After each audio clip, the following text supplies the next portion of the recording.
김현정의 뉴스 쇼.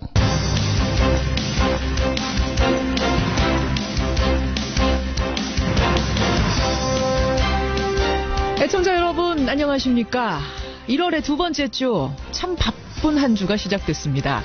당장 오늘 UAE 특사 논란의 키를 쥐고 있는 사람이죠. 칼둔 아부다비 행정청장이 1박 2일 일정으로 방한을 합니다. 그런가 하면 내일 오전 판문점에서는 남북한 고위급 회담이 열릴 예정이고요. 그 다음 날은 문재인 대통령의 신년 기자회견이 잡혀 있습니다. 그런가 하면 이번 주 박근혜 전 대통령 재판에는 우리나라의 네로라 하는 재벌들이 줄줄이 불려 나옵니다. 당장 오늘은 CJ그룹의 송경식 회장 차례입니다. 지난 국정농단 청문회에서 대통령이 달라는데 별 도리가 없었다, 이렇게 말을 했던 재벌들. 과연 이 질긴 정경유착의 고리를 깰 수 있을까요? 이래저래 이번 주는 전직 대통령과 현직 대통령 두 사람 모두에게 슈퍼위크가 될 것 같습니다. 저희도 부지런히 꼼꼼히 전할 것을 약속드리면서 월요일 아침 김현정의 뉴스쇼 출발합니다.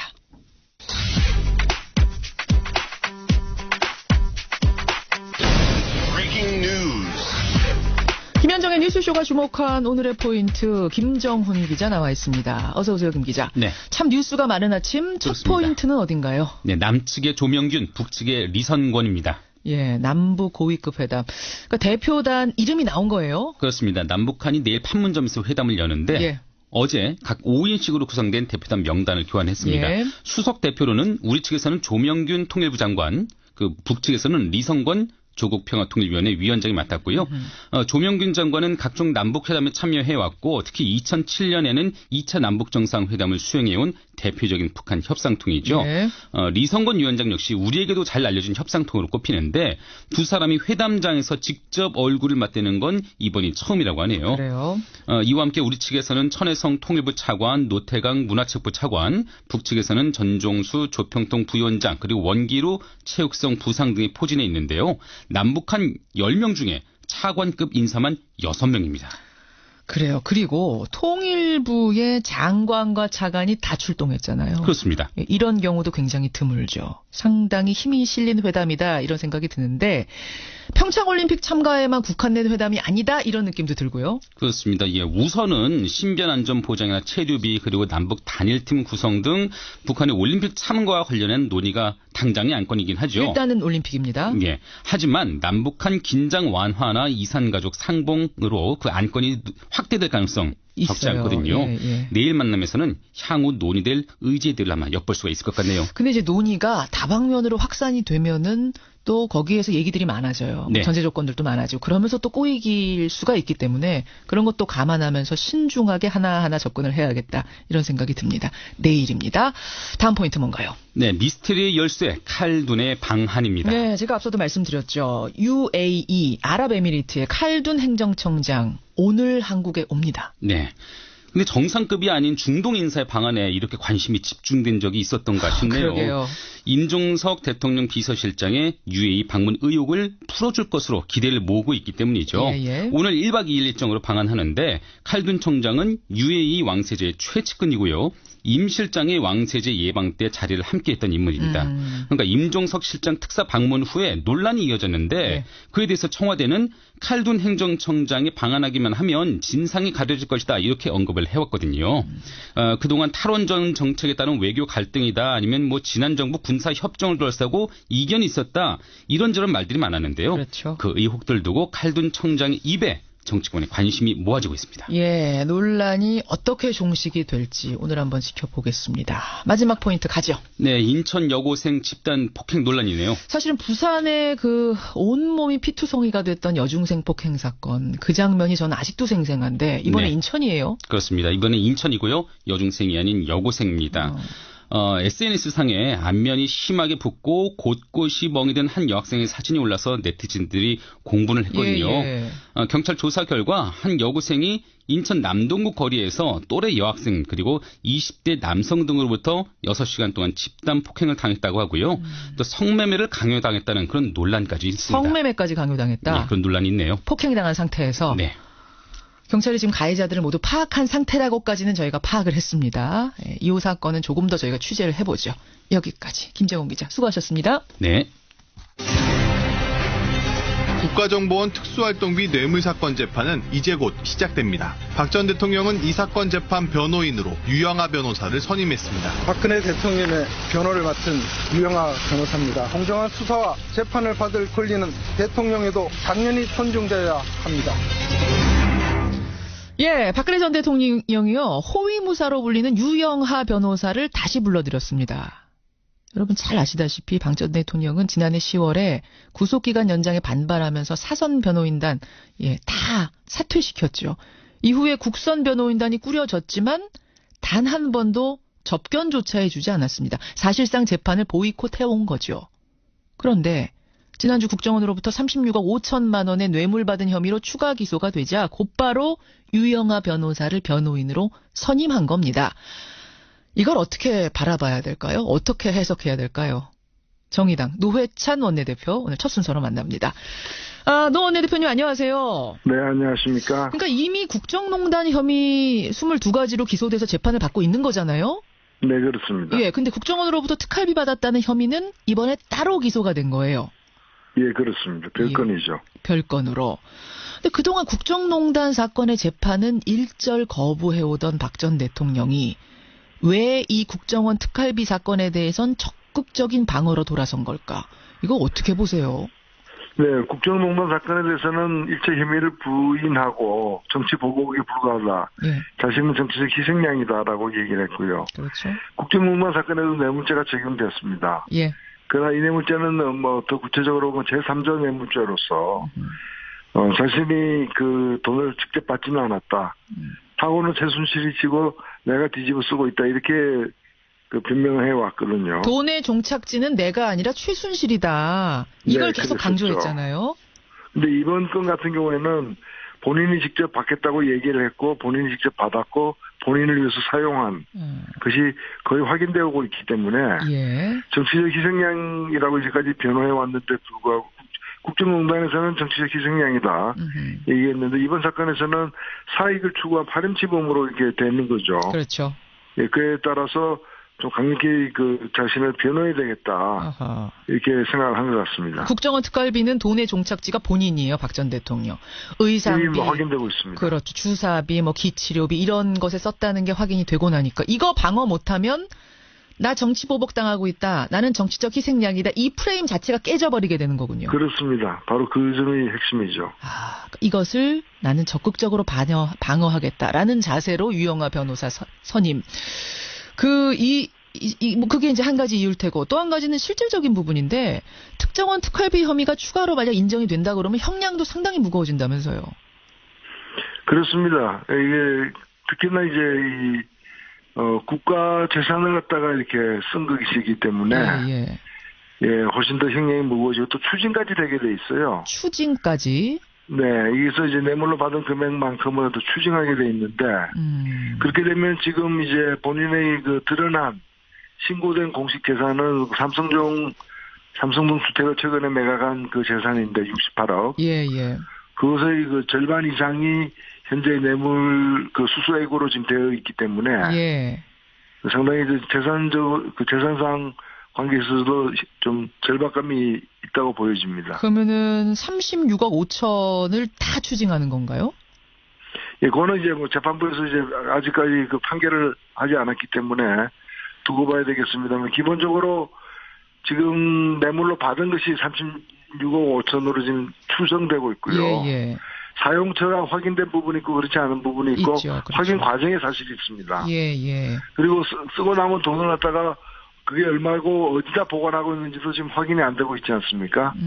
그렇죠. 그러나 이 뇌물의 입구, 얼마나 뇌물을 갖다가 받았는지는 확인됐기 때문에 설사 사용처가 이제 일부 불분명하다 하더라도 뇌물로 적용하는 데는 아무 지장이 없습니다. 뇌물이라는 것만 확실히 밝혀지면 추징을 할 수 있다. 지금 몇 가지를 설명해 주셨어요.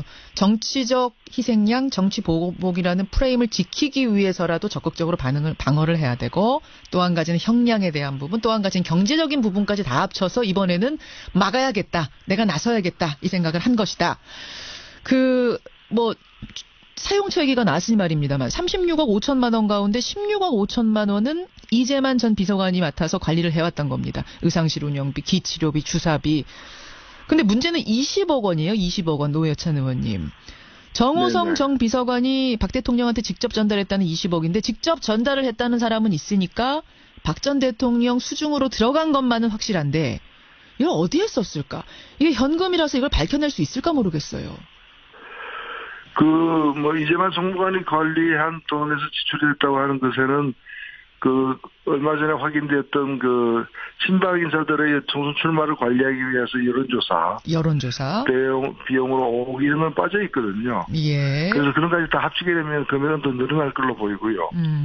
그리고 이 부분이야말로 자신을 갖다 변호사를 세워서 변호할 정도라면, 새로 선임해서 변호할 정도라면은, 예. 박근혜 대통령 본인이 직접 나서서 그 돈이 어떻게 해서 받게 되었으며 어디다 얼마나 썼는지 본인이 떳떳하게 밝혀야죠. 그렇죠. 예, 그래서 그 본인이 밝히지도 않으면서 변호사를 또 새로 선임해가지고 변호하려고 한다는 건 앞뒤가 안 맞는 얘기입니다. 예. 본인이 지금 밝히지 않고 있다는 얘기는 뭐 밝히기에 떳떳하지 않아서 숨길 게 많아서 그런 걸까요? 왜 그런 걸까요?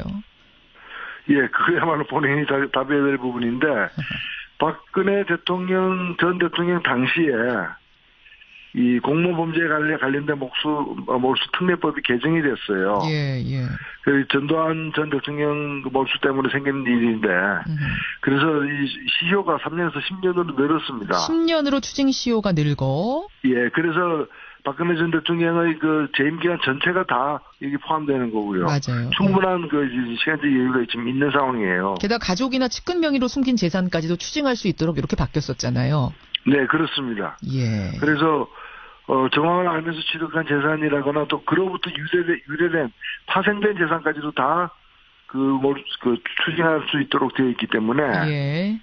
빠져나가기 힘들 걸로 보여집니다. 빠져나가기 힘들 것으로 유영하 변호사 선임해서 적극 방어에 나선들 빠져나가기 쉽지 않아 보인다. 노회찬 원내대표 생각입니다.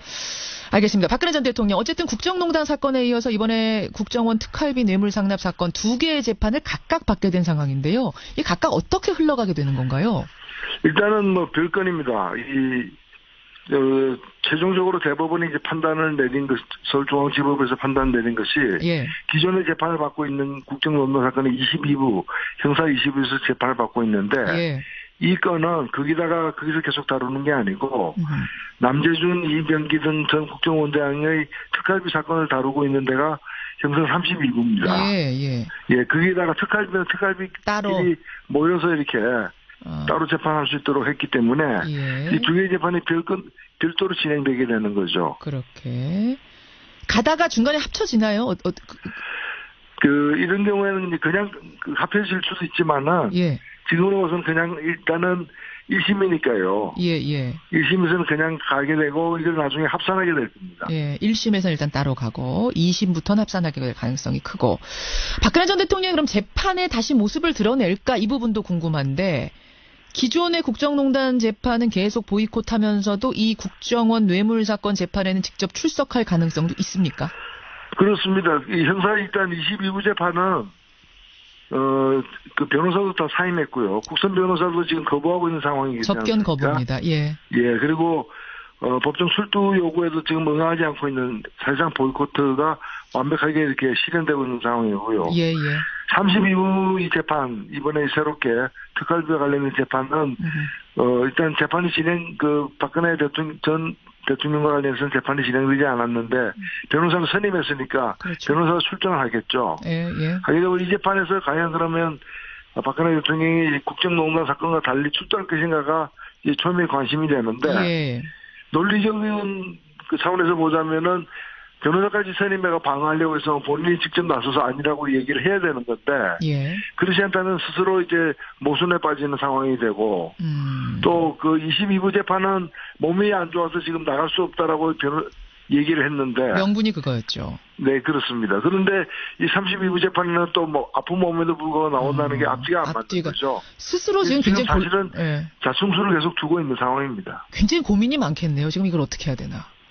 네. 예. 자충수를 둔 것이다. 나을 것 같으세요? 어떻게 보세요? 개인적으로는. 여기서 이제 변호환하고 본인은 이제 아프다는 이유를 이 재판에서는 아프고 저 재판에서는 안 아프고 이럴 수는 없는 거 아닙니까? 그러니까요. 예, 참 딱한 처지가 된 겁니다. 저기 스스로 그 땅을 파고 있다 저는 그렇게 생각합니다. 아이고, 알겠습니다. 예, 이 사건 어떻게 흘러가는 것인가? 왜 유영아 변호사만 선임했나? 많은 분들이 궁금해하셨는데 오늘 노회찬 원내대표가 명쾌하게 설명해 주셨네요. 고맙습니다. 네, 감사합니다. 예, 정의당 노회찬 원내대표였습니다. 김성환의 행간 시사평론가 김성환 씨 나오셨습니다. 어서 오십시오. 네, 안녕하세요. 박근혜 전 대통령이 상당히 곤란해졌다. 지금 스스로 땅을 파고 있다. 노회찬 원내대표는 그런 얘기까지 하시네요. 그렇죠. 왜냐하면 박근혜 전 대통령을 지지하는 이른바 태극기 집회분들이 예. 가장 많이 주장하고 그랬던 게 뭐였습니까? 정치적 희생양, 보복. 그리고 박 전 대통령은 단돈 1원도 받은 적이 그렇죠. 없다. 예. 그 돈은 다 최순실한테 간 거야. 지금까지는 네, 이거였던 맞습니다. 거거든요. 그거였는데 박 전 대통령이 돈을 받았다고 하는 거니까 그 그렇죠. 모든 논리가 다 한꺼번에 무너지는 거죠. 예. 그래서 특활비가 이게 중요했던 거군요. 일단 이 사건 어떻게 흘러가는지 여러분 제가 계속 잘 전해드리겠습니다. 행간에서 뭐 가지고 오셨어요? 포털 얘기를 좀 해봐야 될 것 같은데요. 포털 사이트요. 예, 지난 주말 포털 사이트 네이버의 검색어 삭제가 뜨거운 논란거리였습니다. 그렇더라고요. 이 한국인터넷 자율정책기구 검증위원회가 노출 제외 검색어 검증 보고서를 공개를 했는데요. 예. 이 네이버가 2016년 10월과 11월 연관 검색어 약 15,000건과 자동 완성 검색어 23,000건을 삭제했다는 사실이 확인됐습니다. 특히 최순실 국정농단 관련 검색어를 다수 삭제한 사실이 드러나 논란이 일고 있는데요. 이 네이버 검색어 삭제 논란, 이 뉴스의 행간을 좀 살펴볼까 합니다. 오늘 오랜만에 최순실 씨 이름이 자주 나오네요. 예. 행간에서 또 나왔어요.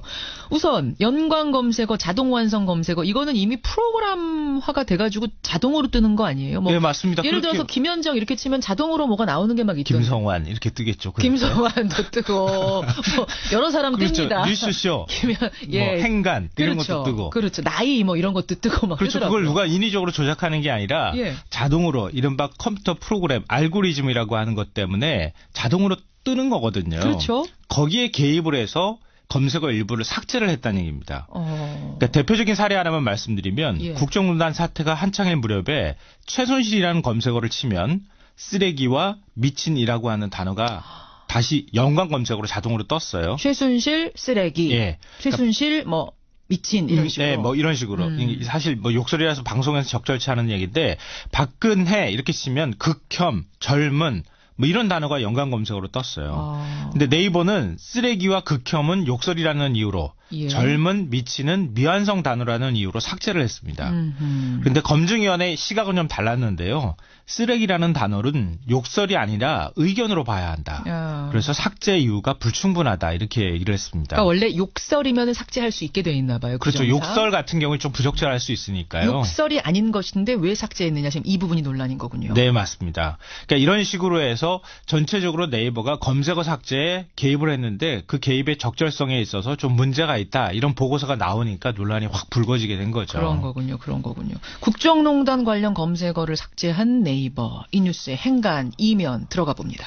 첫 번째 행간은 박근혜 7시간 시술과 박근혜 성형 시술의 차이는 뭘까입니다. 그게 무슨 얘기예요? 네이버가 박근혜 7시간 시술은 부적절하다 그래서 삭제를 했어요. 연관 검색어로? 예. 근데 박근혜 성형 시술, 박근혜 보톡스, 박근혜 세월호 7시간은 삭제하지 않았습니다. 7시간 시술과 성형 시술의 차이는 뭘까요? 그러니까 지금 네이버 측에 설명이 있을 거 아니에요? 이유가 있을 거 아니에요? 뭐예요? 그러니까 네이버는 7시간 시술은 루머성 검색어지만 성형 시술은 언론 보도로 확인돼서 제외하지 않았다. 이렇게 밝혔습니다. 그렇군요. 근데 이 설명이 맞을까요? 지난해 10월과 11월로 가보면 알게 돼요. 세월호 7시간 동안 성형 시술을 받고 있었던 거 아니냐라고 하는 의혹이 막 쏟아져 나오기 시작했잖아요. 근데 성형 시술도 당시에는 팩트로 확인되지 않은 상황이었습니다. 그러니까 한마디로 관련 내용 전체가 다 의혹이라고 하면 의혹일 수밖에 없었다는 얘기입니다. 예. 이걸 언론에서 보도하면 팩트고 그 확인되지 않은 거잖아요. 그러니까 어떤 건 되고 어떤 건 안 되고 이 기준이 상당히 모호하지 않았는가, 자의적이 네, 아니었는가 맞습니다. 이 부분에 문제 제기하시는 거죠. 그러니까 이거는 명확한 기준이라는 게 존재하지 않을 수 있기 때문에 네이버가 다른 연관 검색어 뭐 연애와 관련돼 있는 부분도 있고 스포츠와 관련돼 있는 부분들도 있을 수 있잖아요. 이런 데 대해서도 개입할 여지가 있고 특히 정부와 관련돼 있는 부분에서 개입할 여지가 생겼을 수 있다라는 건데요. 검증위원회도 이 부분을 지적했습니다. 예. 정부 정책이나 국가적 대형 사건에서 국민들의 의견을 개진하는 과정에서 유언비어나 소문에 대한 논의는 피할 수 없다. 비록 유언비어라고 할지라도 그걸 네이버가 검증하려고 하거나 아니면 임의로 삭제를 하거나 해서는 안 된다고 지금 얘기를 하고 있는 겁니다. 유언비어라고 하더라도 실제로 많은 사람들이 검색하고 있는 것인데 그거를 어떤 기준으로 삭제하는가. 그렇죠. 그것도 여론인데. 그러면은 다 국민들이 팩트를 다 취재해가지고 맞다 하는 것만 검색해야 되는 건가. 그렇죠. 이런 의문이 꼬리를 물게 되는 거네요. 그러니까 다른 데도 그런 게 적용됐던 것 아니냐라고 하는 의혹이 생기는 거죠. 두 번째 행간 뭡니까? 두 번째 행간은 돈 있고 힘 있는 사람들은 검색어를 삭제해왔다입니다. 정말요? 네. 그러니까 네이버는 김동선, 정유라, 마장마술이라고 하는 연관 검색어를 삭제했습니다. 김동선 씨라고 하면 한화그룹 김승현 회장 셋째 아들. 네. 정유라 씨랑 같이 국가대표 활동했던 그 네. 말타는. 그리고 뭐 변호사 앞에서 뭐라고 해가지고 또 논란이 됐던. 그 논란이 됐던 사람. 그러니까 정유라 특혜 논란이 일 때 자연스럽게 김동선 씨도 검색될 수밖에 없잖아요. 왜냐하면 다른 승마 선수들이 불이익을 받았으니까. 예, 예. 근데 네이버는 김동선 씨 측이 요청했다는 이유로 삭제를 했습니다. 나 정유라랑 같이 이름 오르는 거 불쾌하다. 불쾌하다. 이거 예. 삭제해달라 요청했어요. 검증위는 뭐라고 지적을 했느냐. 예. 국정농단 사건의 중요 인물인 정유라 등의 행적에 관해 많은 의혹이 제기되고 조사도 이루어지고 있는 상황에서 검색어를 삭제한 것은 논란의 소지가 있다. 이런 얘기였습니다. 이 말은요. 돌려서 얘기한 거지 실제로는 딱 직설적으로 말씀드리면 삭제할 분명한 이유가 없다. 이런 얘기입니다. 예. 근데 이런 식의 것들이 꽤 있는데요. 부작용, 암 이런 자동 안정 검색어와 함께 뜨는 특정 회사 제품, 뭐 자동차 결함과 관련해서 뜨는 특정 회사와 관련되어 있는 자동차 브랜드 이런 것들도 다 삭제해줬어요. 예를 들어서 무슨 회사 제품 후기 결함 근데 그거 다 삭제했다는 얘기예요. 이것도 소비자의 의견일 수 있잖아요. 그래요. 그리고 정치인과 관련해서 뭐 카톡, 전화 이런 것들이 같이 붙어 있는 것도 개인정보를 검색하는 데 질문의 취지가 있다. 그래서 삭제해줬어요. 예를 들어 누구누구 의원 카톡, 네. 누구누구 의원 전화. 이제 왜 그러냐면 그 의원이 어떤 전화와 관련해서 이슈가 됐던 적이 있거든요. 그렇죠. 전화번호로 그래서 많이 검색할 찍은 수도 건데 있잖아요. 그걸 아예 삭제. 네네. 뭐 한마디로 얘기하면 요청하면 지워준다는 얘기가 될 수 있기 때문에 일반적인 서민들이나 국민들이 과연 이렇게 할 수 있느냐. 이걸 이해할 것인가 네, 의문이 드네요. 맞습니다. 마지막 행간이요. 마지막 세 번째 행간은 자율기구라는 점에 주목해야 한다입니다. 누가요? 이번에 보고서 낸 기관이 한국인터넷자율정책기구라는 곳이거든요. 이른바 포털 사이트가 자율적으로 설립한 사단법입니다. 아, 그래요? 검증위원회는 독립위원회로 두고 외부 인사들로 구성을 하긴 했지만 그래도 그 산하기관에 있는 거예요. 예. 이런 곳에서 포털 사이트 네이버의 검색 기능에 문제가 있다, 삭제에 문제가 있다고 지적했을 거라면 그보다 더 큰 문제가 있었던 것 아니냐. 그리고 일반인의 시각으로, 이용자의 시각으로 본다면 훨씬 더 논란의 소지가 많았던 게 있었던 것 아니냐라고 하는 의혹을 가질 수밖에 없다는 겁니다. 이번에 나온 의문들에 대해서 좀 명쾌한 답이 나왔으면 좋겠고 대안도 마련됐으면 좋겠습니다. 김성환 씨 수고하셨습니다. 네, 고맙습니다. 쇼 2부 출발합니다. 내일 남과 북이 판문점에서 만나죠. 평창올림픽 참가에 대한 실무 협의를 엽니다. 그런데요. 우리 정부가 북한 선수단 응원단에 대해서 어디까지 지원을 해줄 거냐 이게 관심사입니다. 왜냐하면은 UN 대북 제재와 연관된 문제이기 때문인데요. 평창올림픽 북한 체제비 지원에 대한 국민들의 의견 오늘 이택수의 여론에서 조사해봤습니다. 한 유치원에서 벌어진 6살 아이들의 성에 관한 놀이가 어제 내내 큰 논란이었습니다. 유치원을 다녀온 여자아이가요 엄마한테 엄마 혹시 부끄러운 놀이가 뭔 줄 알아? 이렇게 고백을 하면서 일이 수면 위로 드러났는데요. 6살입니다. 만 4살. 이거는 아이들 문제가 아닙니다. 어른들 문제입니다. 우리가 우리 자식 일처럼 또 손주 일처럼 한번 이 문제 고민을 해보죠. 화제 인터뷰에서는요. 평창올림픽을 위해서 발벗고 뛰고 있는 탁구 금메달리스트죠. 유승민 IOC 선수위원을 만날 텐데요. 지난번에 그 최문순 강원도지사팀이 중국에 가서 북한 체육계 인사들을 물밑 접촉하고 왔죠. 그게 이번 올림픽 참가의 큰 계기가 됐던 건데 이때 유승민 선수위원이 그 자리에 있었답니다. 거기에서요. 북한 인사들하고 즉석으로 탁구 경기를 했답니다. 이게 분위기를 반전시키는데 아주 큰 역할을 했다는데 도대체 무슨 일이 있었던 건지 그 에피소드 직접 듣겠습니다. 50원의 단문 100원의 장문 유료 문자 샵 1212 카톡 레인보우까지 열어놓고 출발합니다. 한 주간의 최신 여론조사 결과를 알아보는 시간이죠. 이택수의 여론으로 오늘 문을 열겠습니다. 리얼미터 이택수 대표 나오셨어요. 어서 오십시오. 네, 안녕하세요. 평창올림픽 개막까지 얼마 남은지 아세요?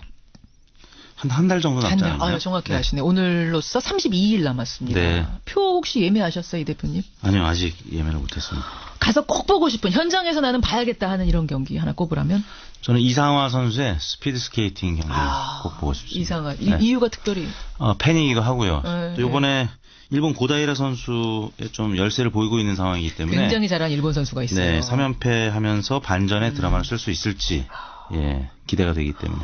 굉장히 전문가적인 아까 네. 그 일본 선수 이름이 뭐라 그랬죠? 고다이라. 야, 그 원래 아셨어요, 그 이름? 아니요, 몰랐죠. 근데 최근 뉴스에 워낙 많이 나오는데 이상화 선수의 팬 입장에서 이번에 반드시 좀 역전해 주기를. 이상화 대 고다이라. 네. 고다이라 대 이상화. 이 네. 경기 보러 가고 싶다. 네. 잘하는 스포츠, 동계 스포츠 중에 혹시 뭐 잘하는 거 있으세요? 저는 동계 스포츠에 약합니다. 다만 이제 스케이트보다는 예, 예. 스키를 조금 스키. 덜 넘어지는 편입니다. 그래요. 네. 저는 뭐 동계 스포츠 하면은 연 날리기 같은 거죠. 스포츠입니까? 연날리기도?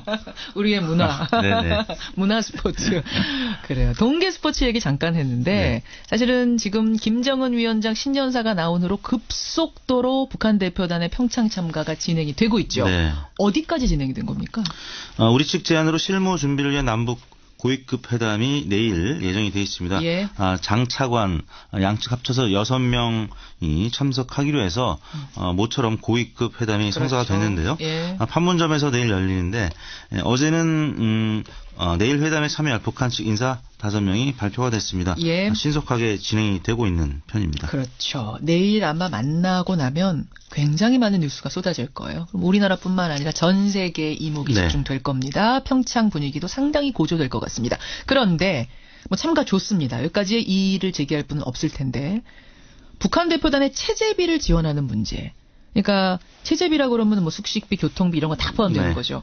이 체제비를 우리 정부가 지원하느냐 마느냐 이 문제를 놓고는 좀 논란이 있더라고요. 국제사회에서도 좀 논란이 있고. 네, 그렇습니다. 예, 왜 그런 거죠? 네, 우리 정부는 우리가 북한을 초청한 만큼 북한 선수단과 응원단에 대해서 평창 체제비, 이른바 체류 비용을 지원할 수 있다는 입장인데. 우리 정부는 있다는 입장. 네. 근데 일각에서는 북한이 유엔의 안보리 제재를 지금 받고 있는 상황이기 때문에 안보리 제재에 반하는 지원이 될 수 있다. 그래서 부적절하다는 의견도 나오고 있는 상황입니다. 그러니까 경제적인 지원을 해주는 거는 북한은 지금 유엔의 경제 제재 받고 있는데 여기에 네. 반하는 거 아니냐. 그러니까 네. 올림픽 참가라는 거는 어차피 그 뭐 스포츠맨십적인 네. 관점에서 얼마든지 가능하지만 돈을 지원하는 건 다른 문제다라는 게 지금 국제사회에서 나오는 의견들이란 그렇습니다. 말입니다. IOC에서 지원하는 건 상관이 없는데 네. 국내에서 한국이 하는 건? 지원하는 것은 문제가 될 수 있다라는 거죠. 이것 때문에 참가 자체를 번복하거나 그럴 것까지는 아니라고 그렇죠. 보시죠. 북한의 입장도 있기 때문에 뭐 예. 그렇게까지는 사태가 확전되지는 않을 것 같은데요. 그렇죠. 우리 정부로서는 한민족이고 우리가 초청을 한 입장이니까 제공하고 싶다. 숙식 같은 거 정도야. 네. 국제사회 반응은 조금 다르고 여러분의 생각은 어떠십니까? 김현정의 뉴스쇼 의뢰로 한번 돌려봤습니다. 네, 지난 금요일 5일 날이었죠. 예. 전국 19세 이상 성인 1,899명에게 접촉을 해서 최종 505명이 응답을 완료했습니다. 4.6% 응답률, 무선 전화 면접 및 유무선 자동응답 혼용 방식이었고요. 표본 오차는 95% 신뢰준에서 플러스 마이너스 4.4%포인트였고 질문은 다음과 같았습니다. 최근 북한의 평창 동계올림픽 참가 가능성이 커지고 있는 가운데 우리 정부가 북한 선수단과 응원단의 체제비를 지원하는 문제를 놓고 의견이 엇갈리고 있습니다. 선생님께서는 우리 정부가 북한 선수단과 응원단의 체제비를 지원하는 데 대해서 어떻게 생각하십니까? 응원단의 체제비를 지원하는 데 대해서 어떻게 생각하십니까? 선수단과 응원단. 1번. 매우 찬성한다. 예. 2번 찬성하는 편이다. 3번 반대하는 편이다. 4번 매우 반대한다 했는데요. 예. 가장 많은 응답이 나온 보기는 찬성하는 편이다 29.9%. 찬성하는 편이다가 제일 높은 응답. 네, 그 다음이 매우 찬성이 24.5%, 합쳐서 54.4%가 찬성 입장을 나타냈고요. 예, 예. 그 다음이 반대하는 편이다 21.3%, 매우 반대 20.1%, 합쳐서 41.4%가 반대 의견을 나타냈습니다. 북한 대표단, 그러니까 선수단과 응원단이 오면은 체제비 지원해줘라 54.4%, 아니다 반대한다 41.4%, 격차가 아주 크진 않네요. 네, 그렇습니다. 예. 어떻게 분석을 해봐야 돼요? 지금 이 문제는 아까 말씀드린 유엔 안보리 제재와 관련이 있기 때문에 뭐 정치적인 성향에 따라서도 의견이 달리 나타나긴 이념적인 합니다만. 성향이 좀 영향을 줄 것 같아요. 그렇습니다. 진보층에서는 71.5%가 찬성했고 반대가 24.8%로 찬성 의견이 압도적이었는데요. 예. 반면에 보수층에서는 반대가 62%, 찬성이 37.3%로 진보층과는 상반된 입장을 나타냈습니다. 예. 중도층은 찬성 50.1, 반대 47.5%로 나타났고요. 지정당별로도 민주당 지지층은 78.8%가 찬성을 했고 정의당 지지층이 68.1%가 찬성을 한 반면에 한국당 지지층은 반대가 79.1%였고요. 바른정당 지지층은 반대가 52.5%, 국민의당 지지층도 반대가 55.6%. 이 사안과 관련해서는 자유한국당, 바른정당, 국민의당 지지층, 야3당이 모두 반대 의견이 50%를 넘는 수준을 보여서 좀 민주당과 정의당 지지층과는 상반된 입장을 나타냈고요. 또 이게 경제적인 지출이기 때문에 직업별로는 수입이 좀 작은 학생층이라든지 무직 또 노동직에서 반대 의견이 상대적으로 높게 나타났습니다. 그래요. 청취자 의견도요. 3000님은 팍팍 밀어줍시다. 이렇게 말씀. 오진성 님도 당연히 지원해야죠. 반면에 박동은 님은 주적에게 돈을 퍼주는 게 나랍니까? 이용범 님, 국제적으로 안 되는 건 안 되는 거다. 이렇게 좀 의견들이 각각 들어오는데요. 뉴스쇼 청취자들 의견은 보내주시고요. 우리는 정례 조사로 가겠습니다. 정당 지지도. 저는 이번 주 정당 지지도 조사 결과가 어떻게 나왔을지가 상당히 궁금해요. 왜냐하면 이번에 좀 다르게 하셨다면서요. 국민의당, 바른정당 이 통합당이 하나 탄생하고 또 그 반대파가 모여서 만든 신당이 하나 탄생했다. 이렇게 상정을 하고 돌려보셨다면서요. 그렇습니다. 지금 현재의 정당 지지도에다가 거의 뭐 사실상 이 로드맵으로 갈 것 같은데요. 국민의당과 바른정당의 통합당이 생길 것으로 전망이 되고 또 한편으로는 국민의당에서 갈라져 나온 통합 반대당이 생겨날 가능성이 높기 때문에 박지원, 천정배, 정동영 이런 분들이 따로 신당 만드는 그런 그렇습니다. 그래서 두 잠재 정당을 포함한 신정당 구도로 조사를 해봤는데요. 그러면은 민주당, 자유한국당, 국민바른통합당, 국민바른통합의 반대당, 정의당 이렇게 되는 거예요. 그렇습니다. 이렇게 물었을 때 민주당이 48.3%로 나타났고요. 자유한국당이 17.8%, 국민의당, 바른정당의 통합당이 10.5%, 정의당이 5.6%, 국민의당, 바른정당에서 이탈한 통합 반대당이 3%, 기타 정당이 1.7%, 무당파 13.1%로 나타났습니다. 야, 지금 그냥 후루룩 읽고 넘어가실 일이 아니네요. 보니까 자세하게 좀 들여다볼게요. 그러니까 민주당이 48.3%, 자유한국당 17.8%, 국민바른통합당이 10.5% 나왔어요. 근데 그 반대당은 3% 나오고. 그렇습니다. 그럼 국민바른통합정당은 10.5면은 따로따로 있을 때보다 높은 거는 분명해요. 그러니까 1+1이 2가 되는 것까지는 된 것 같은데 사실은 1+1이 3이 되는 정도의 통합 시너지를 원한 거잖아요. 안철수 대표나 유승민 대표. 그렇습니다. 거기까지는 못 미친 거네요.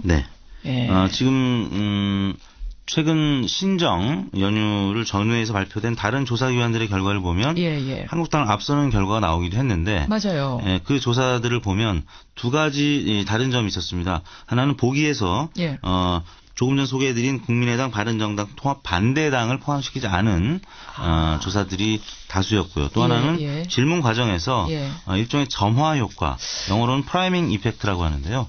그 질문 문항에 국민의당과 바른정당의 통합 과정에 대한 설명이 있었던 조사들은 한국당보다 바른 또 국민통합정당의 지지율이 높게 나타나는. 사실은 제가 이 질문을 지금 드리려고 나왔습니다. 하던 참이었어요. 네. 그러니까 갤럽이 조사했던가요? 갤럽과 리서치앤리서치와 코리아 리서치가 한국당을 앞서는 통합신당 결과가 나왔습니다. 그러니까 국민의당하고 바른정당이 합하면 자유한국당을 넘어선다 정도가 꽤 많이 나왔기 때문에 야 이거는 통합할 만하네라는 게 지금까지 이제 통합파들의 주장 아니었습니까? 그걸 뒷받침하는 조사였는데 리얼미터 조사 그냥 1+1은 2 정도가 나왔단 말이에요. 그게 이유가 점화 효과다. 네, 그렇습니다. 그러면 왜 국민의당과 바른정당이 이래 해서 이렇게 통합을 합니다라는 설명을 넣은 것과 안 넣은 게 왜 차이가 나는 거예요?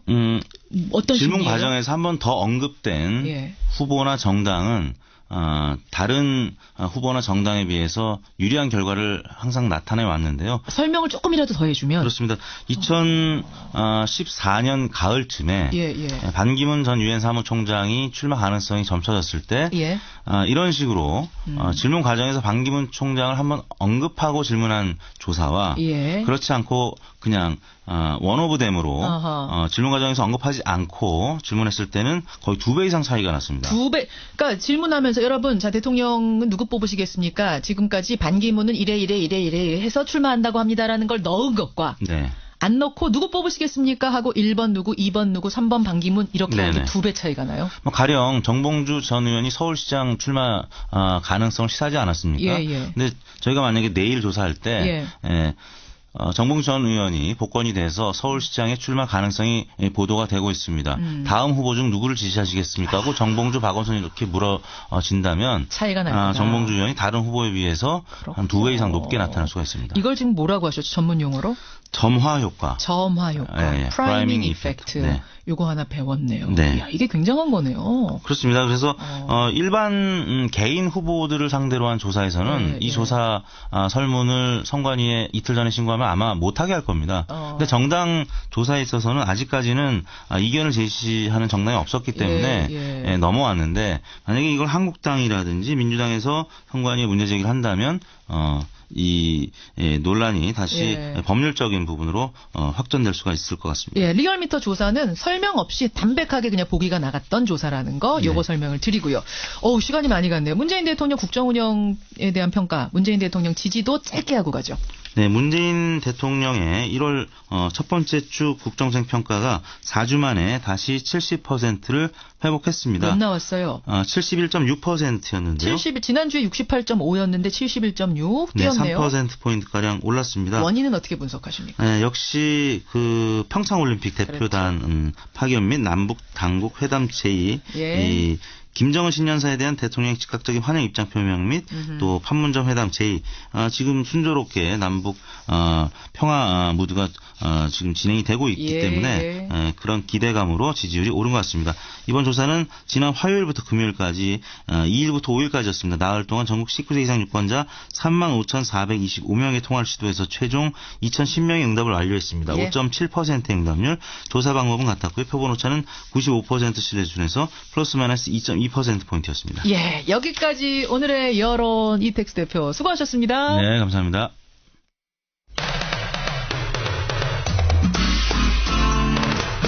CBS 라디오 김현정의 뉴스 쇼. 어제 오후 내내 포털사이트 실시간 검색어에 오르내리면서 크게 논란이 된 사건이 있습니다.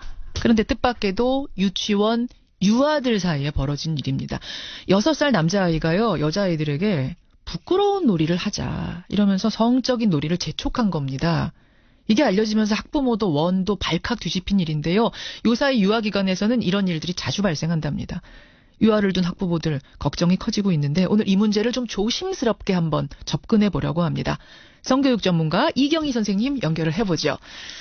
이 선생님 안녕하세요.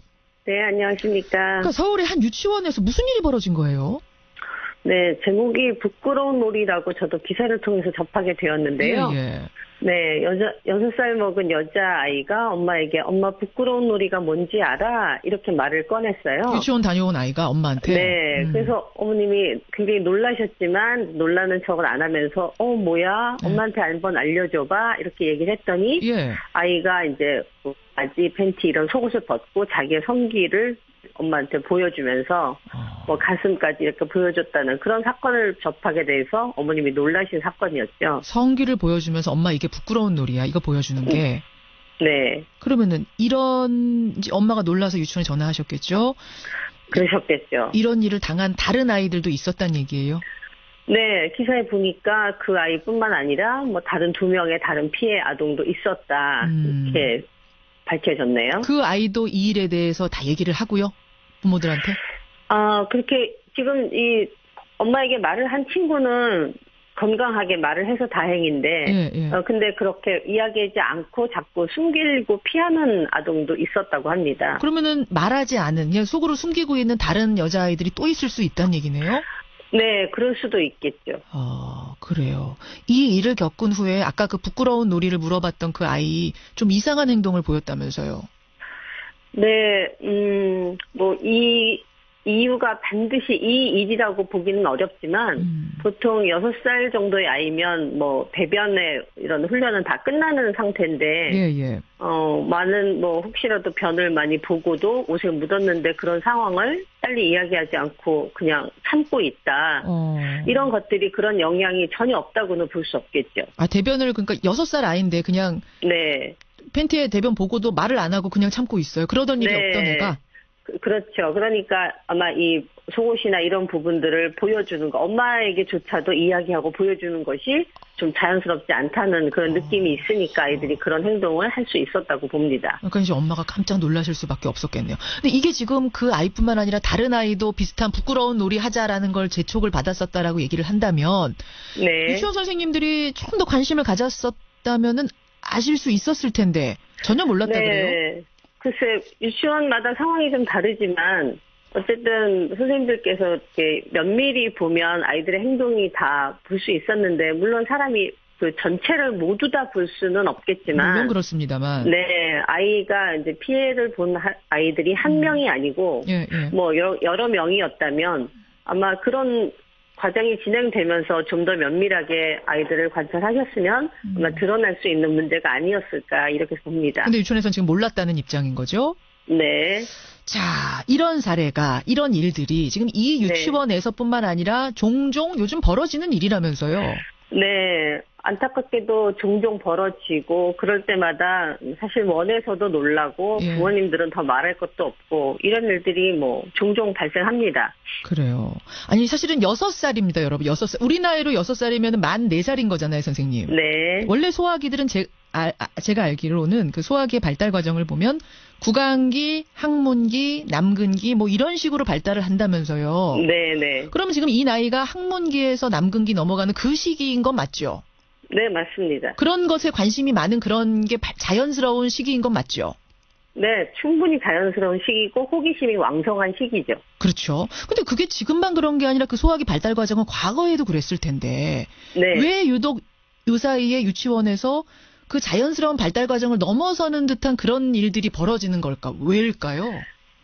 이게 아무래도 대한민국의 어떤 그런 성의 어떤 요즘의 상태를 반영하는 거라고 보는데요. 무슨 말씀이세요? 어른들이 뭐 자연스럽게 사용하고 있는 스마트폰 이것이 이제 너무나도 아이들에게 너무 일찍 보급이 되는 거죠. 그래서 아이들이 접해야 되는 어떤 어른의 어떤 콘텐츠나 뭐 이런 영상이나 이런 것들을 그야말로 일찍 접하게 되어서 그게 무언지도 모르고 소화되지 않은 가운데 아이들이 약간 모방성이나 흉내를 내거나 이런 것과 결합이 되어서 좀 더 이렇게 심각한 형태로 나온다고 보여집니다. 그럼 그 항문기에서 남근기 넘어가는 그 시절, 그 유아 시절에는 어느 정도 행동을 하는 건 자연스러운 거예요? 이거는 그냥 자연스러운 거예요? 얘가 문제 있는 거 아니야라고 하는 행동은? 그야말로 뭐 생식기를 자기 거를 궁금해서 들여다보고 만지기도 하고 또는 뭐 상대편의 생식기가 또 궁금하니까 서로 내 거와 뭔가 다른 것을 발견했을 때 뭐 예를 들어 보자고 할 수도 있고. 그런 것도 그냥 자연스러운 거예요? 네, 그럼요. 자연스럽죠. 그러니까 이런 자연스러운 거를 정말 자연스럽다고 받아주면 어느 정도 호기심이 해소되고 나면 또 그 다음 단계로 자연스럽게 넘어가는데 발전을 하는 건데. 네. 근데 그게 자연스럽지 않고 자꾸만 뭐 어떤 아주 작은 일이 일어났을 때도 어떤 어른들이 굉장히 그거를 아주 강화해서 왜 그래? 왜 만져? 왜 보는 거야? 뭐 이렇게 하면 사실 그때의 호기심이 충족되지 못한 상태로 그야말로 자연스럽게 넘어가지 못하고 거기에 고착이 되는 경우도 있죠.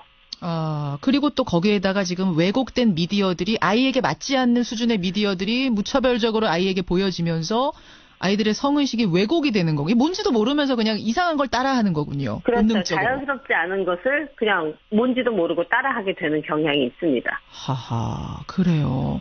아니, 조심해야 될 것은 이 남자아이를 낙인 찍어서 뭐 성범죄자로 몰아가자 이렇게 해서도 안 될 일이고.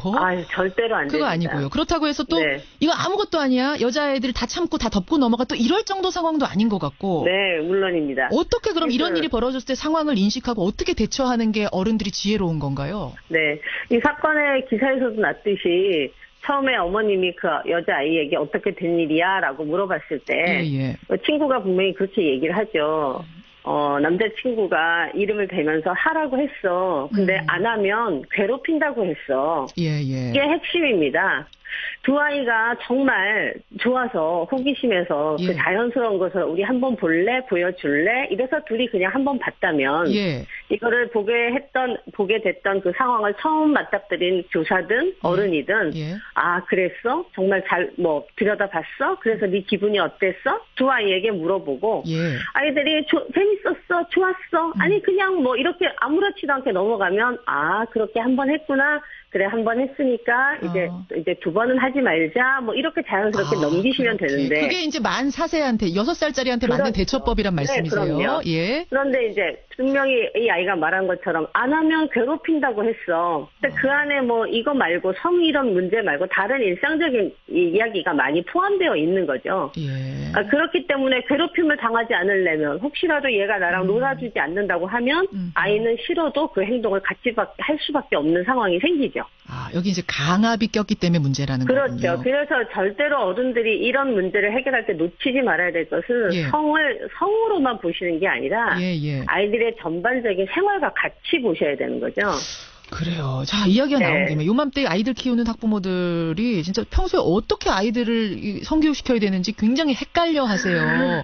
워낙 여러 가지에 다 노출된 아이들이기 때문에 어떻게 해야 돼요? 쉽지는 않지만 가정에서 일단은 성에 관한 어떤 호기심을 느끼고 질문하고 물어보고 할 때 부모님들이 가장 우선적인 것은 숨기지 말고 그 연령대에 부모님이 하실 수 있는 만큼 자연스럽게 대답을 해주시고 응대를 해주셔야 되는 거고요. 야, 그런 거 묻지 마. 너희들이 몰라도 돼. 이런 게 아니라. 네, 그럼요. 그러면 아이들은 그 호기심을 결국은 다른 곳에 가서 뭔가 찾을 수밖에 없거든요. 네, 그 호기심은 자연스럽게 자꾸만 생기는 거니까. 그렇죠.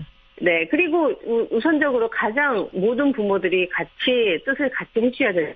어쨌든 성인물이라는 이런 것들이 아이들에게 너무 일찍 접하지 않도록 모두가 같이 노력해 주시는 거죠. 아니, 근데 지금 혼자만 해가지고는 되는 게 아닙니다. 아이들이요, 무슨 패드, 스마트폰, 혹은 TV, 컴퓨터 이런 거 틀어서 아이들 거 보다가도 막 어른들 선전이 양쪽 담벼락에 떠요. 툭툭 광고가 나오기도 하고. 그래서 그게 너무 문제여서 저희도 항상 그 어머님들과 연대를 해서 그런 아이들의 어떤 사이트에 최소한 어른들의 어떤 선전이라도 빼달라고 이렇게 당연히 해야 된다고 많이 요구를 하지만 사실 그게 잘 이루어지지 않고 있죠. 집에서는 어떻게 해야 됩니까? 그걸 못 보게 그냥 무조건 막을 수가 없는 거고. 일단 유아기 취약전 그 아이들의 경우는 일단 접하지 않도록 예방을 하는 게 가장 우선이고요. 취약전 아이들을 그냥 아예 보지 말게 해라. 네, 접하지 않도록. 그리고 최소한 초등학교 저학년 10살 정도 이하의 아이들은 어른들이 쓰는 스마트폰을 그냥 아이가 단독으로 쓸 수 있게 건네주시는 거. 이것부터가 너무 위험한 일이라는 거죠. 혼자 너 이거 방귀대장 뿡뿡이 혼자 봐. 이러고서 건네주면 안 된다는 이랬을 거예요. 때 그래 알았어 하고 5분만 해 10분만 해 이렇게 하는 것부터. 아이들 거더라도 아이들 컨텐츠더라도 같이 봐라. 굉장히 좋은 말씀이시네요. 설명이 좀 도움이 됐습니다. 이 6살 남자아이를 무조건 범죄자 이렇게 몰아갈 게 아니라 지금 어른들이 우리가 뭘 잘못하고 있는 건가? 우리가 어떻게 이끌어야 될 것인가? 이 부분에 대해 고민하는 게 먼저라는 생각이 저는 확실히 드네요. 이경희 선생님 여기까지 말씀 듣겠습니다. 고맙습니다. 네, 감사합니다. 성교육 전문가였습니다. 1204님, 더 큰 틀에서 생각해보면 당연히 지원해주고 북한 참가하도록 해야죠. 평창올림픽 북한 체제비 지원에 대한 의견 들어왔습니다. 정소현 님도 제일 중요한 건 북한이 함께 참여하는 평화올림픽을 성공적으로 치르는 겁니다. 체류비는 둘째 문제다. 이분은 이렇게 생각하시는 것 같아요. 그런데 응원단 체류비가 이게 필수 조건이라면 진짜 꼭 필요하다면 그때는 지원해주고라도 부르는 게 맞다. 반면에 차경민 님은 저는 조심스럽게 반대해봅니다. 완전 100% 지원은 무리라고 봅니다. 이유는 안 쓰셨는데 어쨌든 반대라고. 0919님, 다른 참가국들은 숙식비니 이런 체제비를 다 자가 부담하는데 왜 북한만요? 예, 이렇게 질문을 주셨어요. 변상욱대 기자, 어서 오십시오. 예. 쉽지 않은 문제긴 해요. 예. 그러니까 우리 정부에서는 아니 그래도 우리가 초청을 해서 지금 안 오겠다는 사람을 불러내는 거고 또 한 민족이기도 하니까 체제비 정도는 줄 수 있지 않느냐라는 건데 또 국제사회에서는 유엔에서 경제 제재 받고 있는 북한인데 경제적인 지원해 주는 건 안 된다 이런 거고. 그럼 뭐 어렵게 생각할 것 없이 유엔에 일단 유권 해석을 한번 물어보면 되겠습니다. 그 정도는 스포츠 참가 선수들에 대한 체제나 숙식 제공 같은 것도 경제제재 위배에 속하느냐 뭐 물어보면 되는 일인데요. 글쎄요. 그거 반대할 것 같지 않은데 유엔이? 그러게요. 예. 요 문제 국민들의 의견은 뭐 아주 크진 않지만 찬성이 50%대 반대가 40%대가 왜 100% 지원하냐? 그럼 그분은 한 70% 지원을 허용을 하시는 걸까요? 좀 뭐 그런 것도 그런 것도 한번 좀 수정된 제안도 한번 가능할 것 같고 여러 가지 의견들 지금 보내주고 계십니다. 그런가 하면 박근혜 전 대통령 유영아 변호사를 선임해서 국정원 활동비 특활비에 대해서는 적극적으로 나서겠다 이런 부분에 대해서도 여러분의 의견 많이 들어오고 있는데 박근혜 전 대통령 어떻게 이번 재판에는 나올까요? 그 국정원 특활비 재판에는 안 나오면 안 나올수록 재판이 불리해진다는 어떤 압박감을 줘야죠. 이제는 나오라는 압박만 했는데 사법부에서 이제는 안 나오면 혐의에 대한 어떤 뭐 다른 것을 갖다가 획책하고 있다든가 하는 재판 결과가 나빠질 거라는 압박을 줘야 될 겁니다. 그래야만 나오지 한 번은 더 안 나오겠죠. 그래도. 근데 거기에 안 나오면은 국정농단 재판에도 안 나올 수가 없잖아요. 핑계가 없어져서. 예. 그렇기 때문에 고민이 많을 거다라는 게 노회찬 의원의 분석이었는데. 뭐 변호인단하고 아마 머리를 맞대고 또 상의를 해야겠죠. 그래요. 예. 기자 수첩 뭐 가지고 오셨습니까? 예, 2017년 아동학대 통계 자료가 어제 발표가 됐습니다. 오늘 아동에 대한 얘기 많이 하게 되네요. 아동학대 얘기입니까? 저는 이거 기다리고 있던 자료인데 왜 기다렸겠습니까? 어금니 아빠의 고준이 어린이 사건에 우리 사회가 아동들이 학대받고 희생당하는 것 때문에 맘 편할 날이 없었기 때문에 도대체 얼마나 변했나 기다리고 있었습니다. 사실은 지금 청와대에 청원이 올라간 게 또 하나 있는데요. 경남 창원에서 6살 여자아이가 성폭행을 당했습니다. 제2의 조두순 사건 이렇게 불리고 있는. 서명이 한 10만 명까지 올라가 있다고 제가 들은 것 같습니다만. 인천 한 대형 종합병원 직장 어린이집에서도 왜 보육교사가 지난주인가요? 지지난주죠. 1살배기 아동에게 강제로 밥 먹이고 뱉지 못하도록 입을 막고 학대한 혐의로 역시 경찰에 입건됐죠. 하루걸로 하루씩 이런 게 원장, 터져가지고. 교사 2명이 입건된 사건인데 아유. 사실 밥을 억지로 먹이는 과정에서 밥만 딱 억지로 먹였겠습니까? 말 안 된다고 이미 때리고 윽박지르고 넘어뜨리고 그러면서 이제 밥을 억지로 먹인 걸 뻔한 거죠. 그렇죠. 이렇게 아동 폭행은 되게 복합적으로 발생해요. 밥만 억지로 먹이는 게 아니라 밥을 억지로 먹이는 과정에서 이런저런 윽박지르고 협박하고 위협하는 게 있는 거예요. 중복학대라고 합니다. 고준희 양 사건도 그렇죠. 살해했다가 아니잖아요. 그 전에 때리고 굶기고 이런 게 계속 있는 거죠. 보건복지부가 집계한 자료를 보면 아직 전체 통계는 아니고요. 2017년의 상반기 통계인데요. 2016년 상반기하고 비교를 해야겠죠. 지난해 상반기 아동학대 발생 건수가 1647건. 2016년하고 비교하면은 19% 증가합니다. 1년 사이에 19%요? 와. 전세값 0.02% 올랐다고 난리가 나고 그걸 일주일 단위로 맞아요. 체크하는데 그거 생각하면 대단한 증가네요. 100배 늘어나는 거예요. 100배. 그거랑 비교하면요. 우리 사회 진짜 전세금 보듯이 아니 아동학대가 또 2% 늘었어 막 이렇게 하면 뭔가 해결됩니다. 근데 1년에 한 번씩 20% 늘었네. 뭐 이렇게 하면 안 되는 거죠. 가해자가 누구냐로 접근해 보면 어때요? 가해자가 누구냐로 접근하면 참 가슴이 아픕니다. 부모가 72%입니다. 그럴 줄 알았어요. 네. 어린이집, 유치원 교사, 대리 양육자, 친인척 순입니다. 어떻게 제일 보호해야 될 사람들이 제일 때리고 있는 거죠. 그러게 말입니다. 어떤 식으로 학대하는가 유형을 보면 예. 안 먹이고 방치하고 폭행하고 이런 식의 한꺼번에 해버리는 중복 학대가 52%. 예. 그다음이 정서적인 학대, 신체 학대, 방임, 성학대. 이렇게 들어가는 거죠. 2015년이었죠. 그 맨발 소녀 탈출 사건. 아빠가 밥 안 줘서 굶고 있다가 결국 그때 가스관을 타고 탈출했던 거예요. 아이가 탈출해서 슈퍼에 가가지고 과자를 가지고 왔던 거예요. 그렇죠. 이거 먹고 싶다고. 그게 CCTV에 찍혀서 공개가 되기도 기억하실 하고. 거고요. 예. 평택의 원영희 사건도 뭐 생생하실 거고요. 이번에 어디입니까? 마산입니까? 방화 사건. 예. 네, 방화 사건도 결국은 결론이 났어요. 경찰이 내린 결론은 방화는 아니고 엄마가 담뱃불을 평소에도 이불에다가 끄던 습관이 있었답니다. 이번에도 이불에다가 비벼 끄다가 화재가 발생한 거다. 방치해놓고 그냥 게임했다는 거 아니에요. 아빠는 술 마시러 가고. 이런 사건들이 이어지면서 사실 너무 참혹하니까 아동학대 방지 대책을 2016년 3월부터 강화해서 시작을 했습니다. 예. 그래서 아동학대 신고 의무나 시설 점검이 강화됐죠. 그랬더니 아동학대 신고 건수가 확실히 크게 늘은 건 있어요. 예. 더 감시를 철저히 하고 신고를 더 하도록 의무화하니까 아동학대 신고 건수가 늘어서 얼마나 늘었습니까? 2015년에 19,000건이었거든요. 2016년에는 29,700건으로 54% 신고가 늘었습니다. 어쩌면 지금 우리가 20%나 아동폭력이 늘었대라고 하는 것도 그동안 통계에 안 잡히고 다 덮어두고 있던 것들이 제대로 신고가 되고 있다는 뜻이기도 하는 거죠. 그러니까 얼마나 그동안 엄청난 아동폭력이 우리나라를 덮고 있었나 이걸 보여주는 겁니다. 조금 전에 그 3남매 화재 사건은 광주네요. 광주. 이제 기억났습니다. 광주. 그러니까 장기 결석 학교에서는 그다음에 건강검진을 애를 해야 되는데 건강검진에 참여를 안 한다든가 이런 것들은 다 의심스러운 거죠. 맞아요. 이런 정보를 다 활용해서 이거 학대받고 있어서 못 온 거 아닌가? 학대받고 있어서 신체검진에 일부러 때린 자국이 드러날까 봐 참여 안 하는 거 아닐까?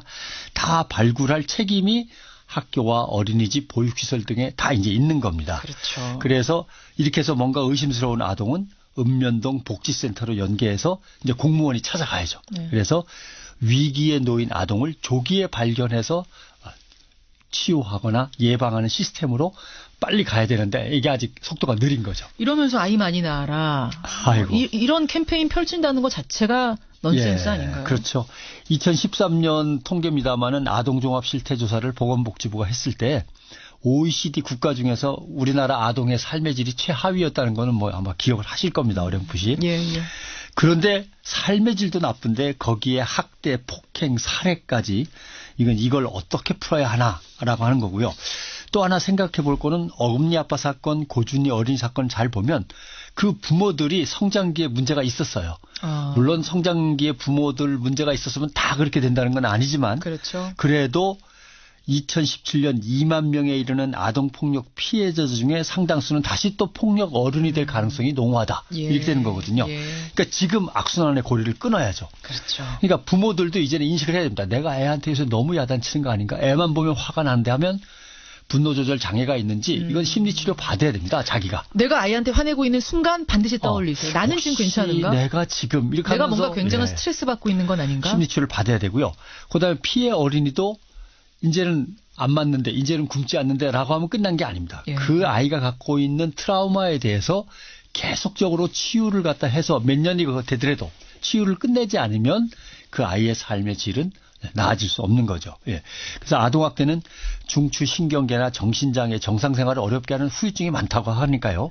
신경정신과나 상담실에서 지속적인 치유가 되도록 유도를 해야 되는데 이게 또 계층 격차가 가난한 아이나 가난한 집 가정에서는 이게 또 접근이 어렵습니다. 여유가 없죠. 이런 거 할.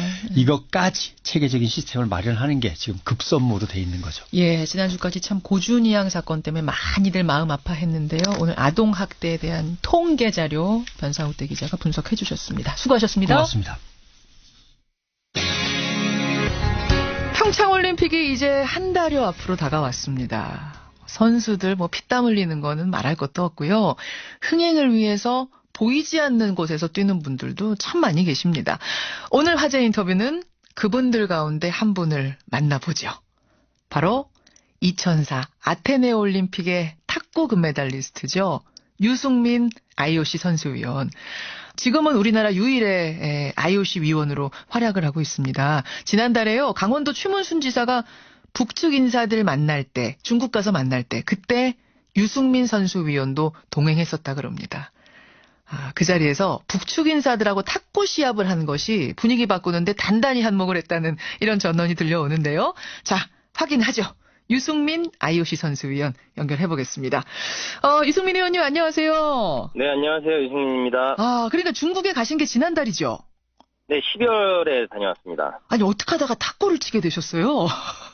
네, 그게, 사실은 저는 쿤밍에서 열린, 남북한 유소년 축구대회에 다녀왔는데요. 이제 제가 아무래도 탁구 선수 출신이다 보니까. 그렇죠. 우리 쪽에서 이제 그런 제안을 좀 하신 것 같아요. 그러니까 이게 전혀 계획된 게 아니었던 거예요? 네, 계획된 건 아니고, 사실, 우리끼리는 그냥 친선으로 해서 비공개로 하자고 했는데 이제 언론에서 이제 어떻게 알았는지 나와가지고 네, 저도 좀 놀라셨어요. 네, 놀랐는데요. 네, 이미 나왔기 때문에 그럼요. 좋은 일인데 결과가 또 좋으니까. 네, 말씀드릴 수 있는 것 같아요. 그래서 이제 아무 계획 없다가 한번 여기 탁구 선수 금메달리스트도 있고 또 북측 인사들이 워낙 탁구를 좋아해요. 북한 사람들이. 그러니까 친선 경기로 한번 해보자 이렇게 얘기가 된 거군요. 네, 아무래도 이제 탁구하면은 남북한 체육 교류의 그렇죠. 상징적인 종목이잖아요. 상징이죠. 네, 91년 지바 단일팀 때 또 세계를 제패했었고. 또 저도 사실 2011년도에 카트레에서 열린 피스앤 스포츠컵에서 북한의 이제 김혁봉 선수하고 한 조를 이뤄가지고. 맞아요. 그래서 우승을 한 게 이제 IOC 위원 도전의 큰 계기가 됐던 거였거든요. 그렇죠. 네, 그래서 이번에도 굉장히 기쁜 마음으로. 다녀오게 됐습니다. 그럼 복식을 했다고 제가 들었거든요. 네. 그쪽 북한 인사는 누가 대적했어요? 이제 북쪽에 이제 뭐 조금씩 이제 치셨고 저희는 저하고. 저희 남북체육교류협회 김경성 이사장님하고. 짝을 이뤘고. 네, 짝을 이뤘고. 근데 김경성 이사장님께서 이제 실력이 좀 많이 안 좋으셔서. 졌어요? 우리가 졌어요? 네, 저희가 그렇게 됐네요. 아니, 탁구 금메달리스트가 뛰었는데 졌어요? 제가 역대 복식한 거 중에. 가장 힘든, 경기였습니다. 재밌습니다. 그 시합을 한 뒤에 분위기가 아주 화기애애해졌다고 제가 들었어요. 네, 뭐 어색함도 없고, 뭐 거부감도 없고, 축구대회 관전하면서도 사실 서로 골 넣으면 축하해주고, 그렇죠. 또 멋있는 골 나오면 서로 감탄해주고. 그게 스포츠잖아요. 스포츠맨십이잖아요. 네, 그런 것들이 제가 이 체육인이라는 거에 다시 한번 좀 자부심을 느낄 수 있는 계기였던 것 같습니다. 이런 노력들이 어우러져서 지금 좋은 결실 문 앞에 왔습니다. 북한이 평창올림픽에 참가하고 사실 그렇게 되면 안보올림픽이 되는 거고 평화올림픽이 되는 거고 흥행에도 또 도움이 되는 거 여러모로 좋아요. 근데 이게 그냥 참가 정도가 아니라 혹시 올림픽 개막식에 함께 입장을 한다든지 뭐 요 정도까지도 갈 수 있을까요? 분위기가 어때요? 지금 분위기는 급물살을 타고 있는 것 같아요. 또 지금 평창올림픽이 한 달여 정도 남았는데 뭐 정부나 뭐 민간 외교단이나 아니면 체육인들이나 할 수 있는 노력을 하다 보면 분명히 좋은 결과를 맺을 수 있지 않을까 이렇게 생각을 하고 있습니다. 뭐 단일팀까지 아니지만 적어도 입장 같이 하는 거 뭐 이거는 사실은 마음 먹으면 금방 할 수 있는 거잖아요. 네, 사실 저희가 시드니 때 공동 입장을 통해서 전 세계 감동의 물결을 선사했지만 맞아요. 또 해외에서 공동 입장을 하는 거하고 또 우리나라에서 열리는 우리나라 평창 올림픽에서 공동 입장을 하는 거는 아주 다르죠. 굉장히 큰 의미가 있다고 생각을 하거든요. 일단은 평창 참가를 좀 빠른 시일 내에 결론이 나야 될 것 같고요. 그 이후에는 또 더 나아가서는 그런 것들도 우리가 좀 추진해야 되지 않나 이렇게 생각을 하고 있습니다. 그렇습니다. 유승민 IOC 선수위원. 분위기가 지금 확실히 좀 달아오르고 있어요. 어떻게 느끼세요? 좀 여기저기 많이 다니고 계실 텐데. 사실 해외에서는 정말 이 평창 올림픽에 대한 관심이 뜨겁습니다. 뜨겁고 일단은 이 우리나라의 작은 도시인 평창이 전 세계 다양한 국가의 사람들한테 입에 오르내리는 것 자체가 이미 관심이 뜨겁다고 저는 보여지고요. 그 평창 발음하기도 어려운데 외국인들이. 네, 그래서 평창 할 때마다 저도 순간순간 깜짝 놀라서 이렇게 뒤돌아보기도 하는데요. 그래요. 저는 점점 더 뜨거워져서 이게 잘 어우러져서 역대 최고의 올림픽이 되지 않을까. 아유, 그렇게 돼야죠. 네, 돼야죠. 이렇게 생각하고 있습니다. 준비하시면서 제일 강렬했던 기억이랄까요? 뭐 기억나는 거 있으세요? 매 순간이 강렬한 게 이 평창이라는 단어를 들을 때마다 사실 전율이 오르고 지난번에 이제 그리스 체화 행사 갔을 때 저는 진짜 그때가 가장 제 스포츠 인생에 강렬한 기억이 아니었나. 개최지 아니고서는 그런 올림픽 평화 체화 행사를 참여하기는 어렵거든요. 금메달 땄을 때보다 그때가 더 체화할 때가 더. 네, 더 뭔가가 금메달 땄을 때는 제 개인의 영광이었다고 하면은 그때는 정말 내가 나라를 대표해서 와서 이 체화 행사를 직접 볼 수 있겠구나. 그런 정도 느낌. 이런 생각이 들고 또 그 자리에서 IOC 위원장께서 이제 마지막 이제 인사말 하시고 한국에서 만나요라는 단어를 한국말로 연습을 하시더라고요. 네, 그것도 제가 저를 또 부르셔서 제가 또 그 발음 또 도와드렸고. 코치해 주셨어요? 이렇게 한국에서 만나요? 네, 한국에서 만나요. 이거를 또 체크해드렸고 그런 걸 봤을 때는 진짜 우리나라 이 평창이 이미 알려지고 우리나라의 그 한글 또 그런 문화들이 점점 더 세계 속으로 함께하고 있구나 라는 생각이 들었습니다. 진짜 뿌듯하셨겠어요. 그러니까 가는 곳마다 평창한다 그러셨는데 이신바예바 선수 지금은 IOC 선수위원이죠. 네. 장대 높이 튀기의 그 미녀 스타 이신바예바 여러분도 아실 텐데 러시아 출신이잖아요. 네. 이신바예바 선수위원도 평창에 꼭 가고 싶다 이런 얘기했다면서요. 네, 저랑 사실 이신바예바 선수랑 동기예요. IOC 동기? 네, 왜냐면 같이 그렇구나. 선거를 해서 같이 이제 같은 연대에 들어갔기 때문에 임기도 같아요. 끝나는 날도 같은데. 친하시겠네요. 네, 그래서 좀 가깝고 이신바예바 선수가 그 둘째 아기를 가졌어요. 지금 임신한 상태예요? 네. 그래서 평창에 올 수 있을지 없을지는 좀 더 제가 파악을 해봐야 될 것 같고요. 아유, 아쉽네요. 네. 근데 아마 올 수 있지 않을까 저는 이제 그렇게 생각을 하고 있습니다. 그래요. 아니 제가 이신바예바 선수위원 얘기 들으면서 러시아 출신이잖아요. 이신바예바가. 러시아 생각이 또 들더라고요. 국가 이름 걸고는 지금 출전 못하는 상태가 됐는데 러시아 개인 자격으로는 얼마나 올까? 세계 최고 선수들이 워낙 러시아에 많기 때문에 이게 올림픽 흥행에도 영향이 있지 않습니까? 어때요 분위기가? 사실 뭐 국가만 안 달았지 어떤 경기력이라든가 이런 거에 있어서는 충분히 좋은 경기를 어떤 페널티도 없는 거잖아요. 네, 전 세계 팬들한테 보여주지 않을까 이렇게 생각을 하고 있고요. 최고의 기량을 볼 수 있지 않을까 이렇게 생각을 하고 있습니다. 그건 이제 우리 기대는 그렇고 실제로 분위기도 개인 선수 자격으로 OAR 달고 많이 올 것 같은 분위기입니까? 제가 봤을 때는 안 올 이유가 없다고 생각을 합니다. 왜냐면은 본인이 기회를 잡은 이 올림픽만큼은 자기 인생에서 꼭 뛰어야 되는 그런 사명감과 그런 간절함이 있다고 저는 생각을 하거든요. 그래요. 그렇게 허용이 된 선수들에 한해서는 다 출전을 하지 않을까. 개인적으로 이렇게 봐집니다. 네, 지금 얘기 들으니까 괜찮아요. 평창 기대해도 괜찮을 것 같고 이제 마지막 한 달 이 마무리를 잘해야 됩니다. 마지막 피치를 올릴 때가 됐어요. 지금 듣고 계신 국민들께 혹은 우리 후배 선수들에게 외국에 있는 스타 선수들에게 한 말씀 하시겠어요? 네, 사실 우리가 북한 이슈다 여러 가지 외부적인 이슈가 많이 다뤄지는 게 사실인데 그렇죠. 사실 무엇보다도 기대하고 있고 긴장하고 있고 부담되는 건 선수들과 코칭 스텝이라고 저는 생각을 하거든요. 이 우리나라에서 열리는 올림픽에서 본인이 준비한 최고의 기량을 낼 수 있도록 저도 응원할 거고 우리 국민 여러분들께서도 정말 격려의 박수를 마음껏 보내주셨으면 좋겠고요. 또 외국에 계신 우리 팬들이나 외국 관계자 여러분들께는 평창은 지금 준비가 다 끝났고 여러분들을 따뜻하게 맞을 기회가 돼 있기 때문에 꼭 평창에 오셔가지고 재밌게 즐기셨으면 좋겠습니다. 오기만 하십시오. 오시기만 하면 됩니다 이거예요. 네. 그렇습니다. 저도 뜨겁게 응원하고요. 평창 가서 시간 되는 대로 가서 또 보려고 해요. 직접 경기 보고. 앵커님도 꼭 오셔가지고 꼭 응원을 해주셨으면 좋겠습니다. 그렇게 하겠습니다. 유승민 위원님도 끝까지 애 좀 써주세요. 네, 알겠습니다. 감사합니다. 고맙습니다. 네, 안녕히 계세요. 유승민 IOC 선수위원이었습니다.